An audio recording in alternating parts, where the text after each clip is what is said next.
शुरू करते हैं आज का सेशन।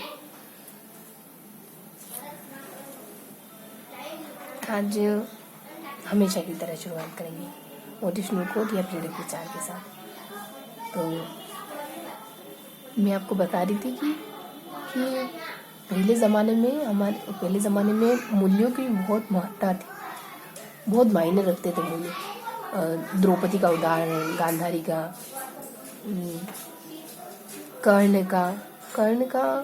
कर्ण से मांगा तो उसने अपने कवच को उतार कर दे दिया, चमड़ी निकल गई।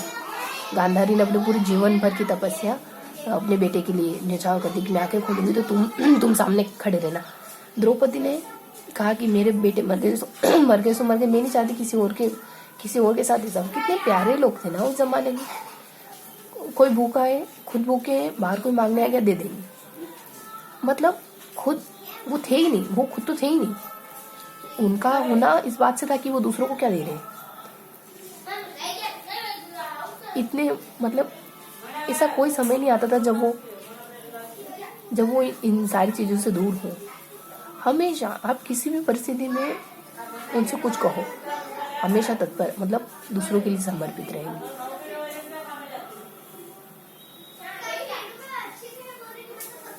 हमारे वैल्यू आज ऐसे नहीं रहे ना, हम तुरंत कह देते कि हमें क्या मिलेगा, जबकि दूसरों को देने में ये छुपा हुआ है कि हमें बहुत कुछ मिला हुआ है ना। पर जो आप पढ़ाई करते हैं ना, ये पढ़ाई आप में उन वैल्यू को पैदा कर देती है। आप किसी भी कंडीशन में आपको पढ़ना पड़ेगा, तब जाके नौकरी लगेगी। मतलब और ये सच में, ये खाली नौकरी लगना नहीं है, ये सफर इतना मजेदार होता है, मतलब इतना सुहाना होता है कि आपको आपसे प्यार करने पर मजबूर कर देता है। कि मैं किन किन मौकों पर पढ़ा हूँ। शुरू करते हैं ना, पढ़ते हैं अपन कि क्या पढ़ेंगे अपन। हम ना अंग्रेजी पढ़ रहे थे।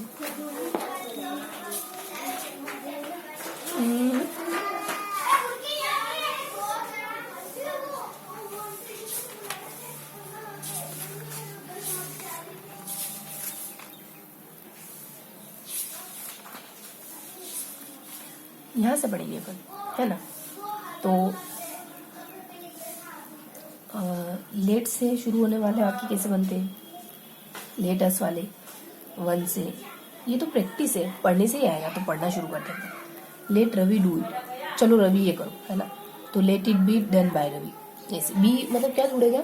देखो ऑब्जेक्ट पहले आता है, ये तो अपने एक्टिव वॉइस पैसिव वॉइस का है ही तरीका है ही, सही बनाने का तरीका है ना, कि कैसे क्या आगे पीछे होता है। बी आ जाता है बस, इसमें बी जुड़ता है, बाकी सारी वही चीजें हम तो इसे ध्यान के बी जुड़ता है। बार बार पढ़ेंगे तो याद हो जाएगा। Let Ravi do it, let it done by Ravi. Let me answer the question, बनाते देखिए। Let the question be answered by me, है ना।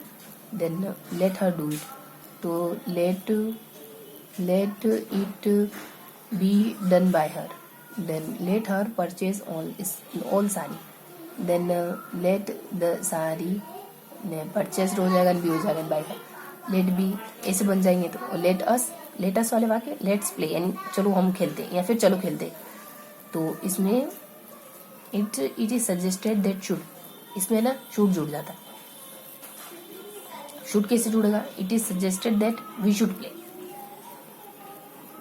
Play, played. देखो इसमें, यहाँ वैसे तो सब में क्या कहते हैं, यहाँ की ये क्या कहते हैं पता है कि सब में थर्ड फॉर्म आती है। अब यहाँ तो आई खाली शुड लग जाएगा, मतलब कुछ शब्द जुड़ जाएंगे।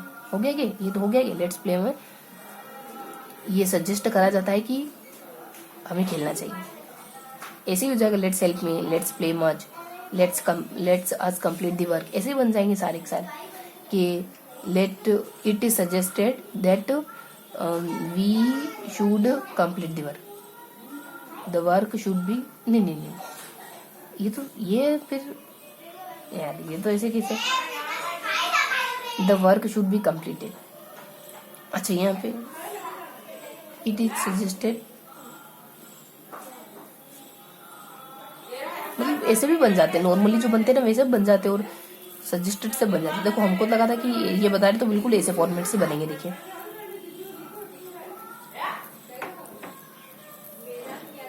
Let's play. It is suggested that we should. Let's help him. It is suggested that we should help him. Then let's dance. It is suggested that we should dance. Okay. Then पढ़ रहे हैं ताकि एक बार पढ़ लें तो थोड़ा बहुत दिमाग में बैठ जाएगी. Let's play a match. A match should be played. देखो यहाँ पे वैसा नहीं करा, कोई बात. Let's ask complete the verb. The verb should be complete. ठीक है, पढ़ लिया तो हमको थोड़ा थोड़ा पढ़ना समझ पड़ेगा. वन से प्रारंभ होने वाले वाक्य. वन में भी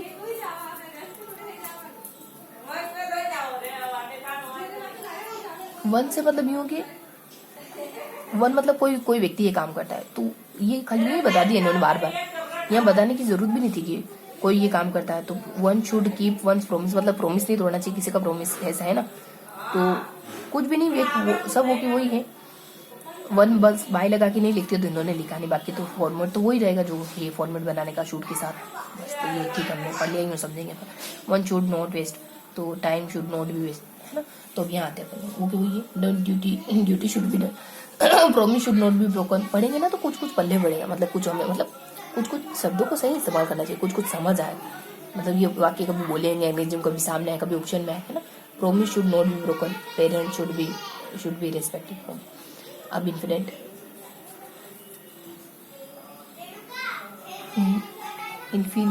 इन्फिनेटिव टाइप सेंटेंस.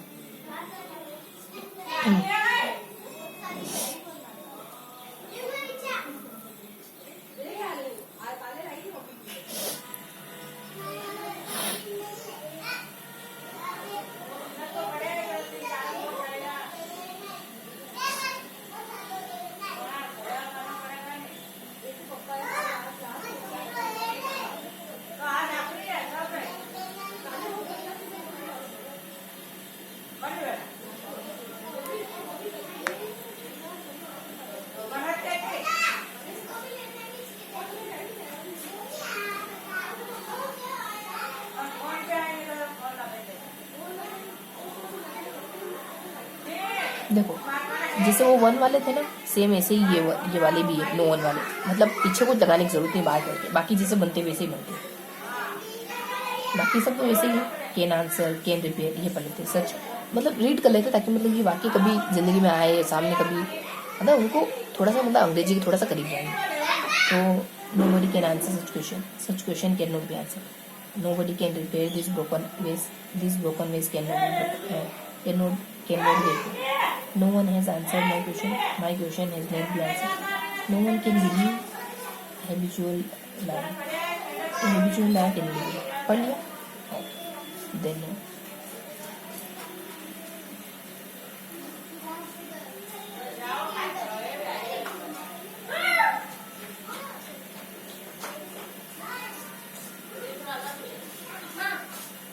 देखो यहाँ भी कुछ अलग नहीं, जैसे बनते वैसे ही बनते. It is time to open the office. It is time to shut the shop. It is time to take tea. It is time for office to be opened. खाली ये फोर है, पर ये तो तरीका मतलब है ना, समझ लो. वैसे के वैसे ही बनते हैं, जैसे तरीका है वही बनना है, वैसे बनाना है, कुछ भी नया नहीं है ना. It is time for the office to be open. It is time for the shop to be shut. It is time for the tea to be taken. Same मतलब कुछ भी जैसे पैसे वही बनते वैसे बना है ना. जैसे वैसे बनते हैं वैसे ही बना था. देन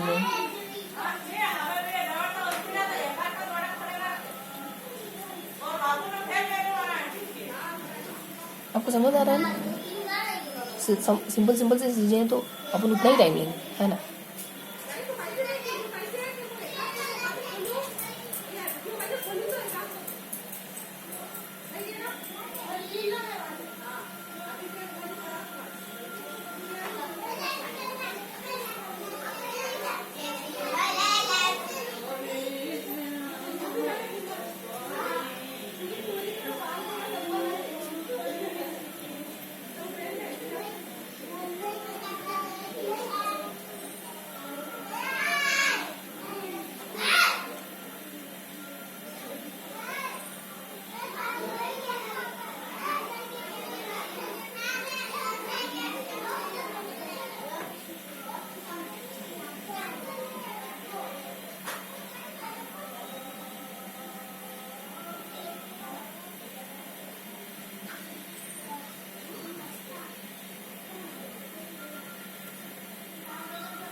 देखो ये थोड़ा थोड़ा समझ आ रहा है, ये करते हैं। देर इज मतलब कि अगर सेंटेंस है there is no time to waste, मतलब समय बर्बाद करने की, समय मतलब समय यूटिलाइज करने के लिए है ना। There is no time to waste, तो बस टू बी वेस्टेड ना, टू के साथ बी लगा देना बस, बाकी वैसा वैसा लगाना है, टू और बी लगा देना। ये सब पता चल जाएगा आपको, ये मतलब ये उदाहरण में आएगा ना, सूत्र से तो बढ़िया आपको उदाहरणों से पता चलेगा। There is nothing to do, तो there is nothing to be done, और there is a lot of work to do, there is a, ये मतलब कि वही बात होती है कि आपको अच्छा रहना चाहिए, अच्छा रहना चाहिए, आप ये कहते जा रहे हैं लेकिन अच्छे से रह नहीं रहे हैं। वो तोते वाली बात की, ये करूंगा करूंगा करूंगा, लेकिन वो कर नहीं रहा है, ये दोहरा रहा है लेकिन वो उतार नहीं रहा है ना। तो there is a lot of work to do, तो there is a lot of work to be done, there is no food to eat, तो there is no food to be eaten, there are two letter to write, तो there are two letter to be written, है ना। अब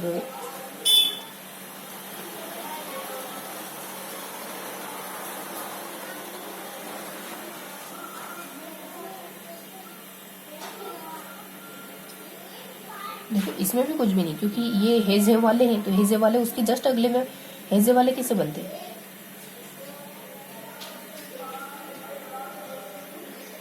हेजे वाले में ना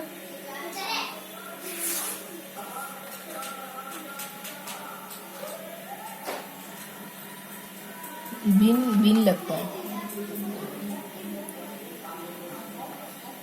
अच्छा ये बिन नहीं इस वजह से कह रखे ना।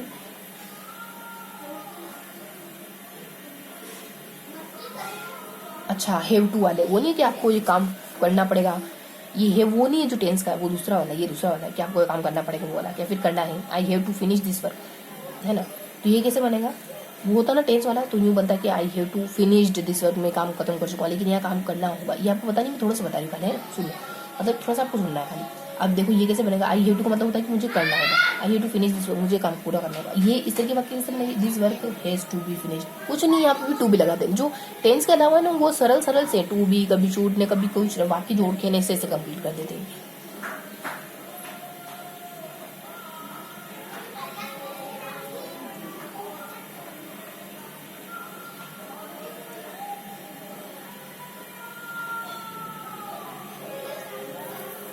देखो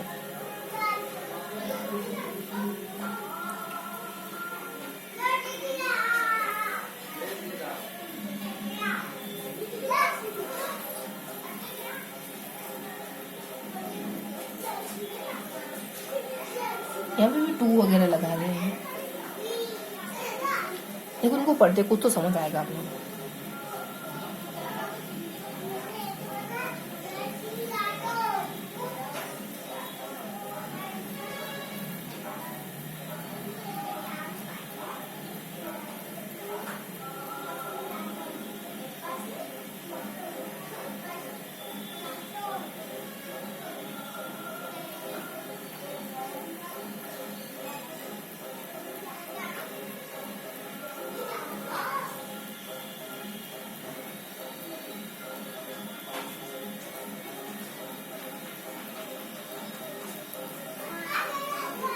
देखो अब जो बाकी बच गए ना, जो बाकी मतलब जो हमने पढ़ ली वो तो हमको समझ आ गया।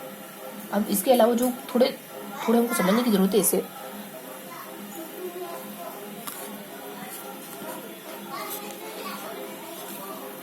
माय गॉड बच्चों एक मिनट,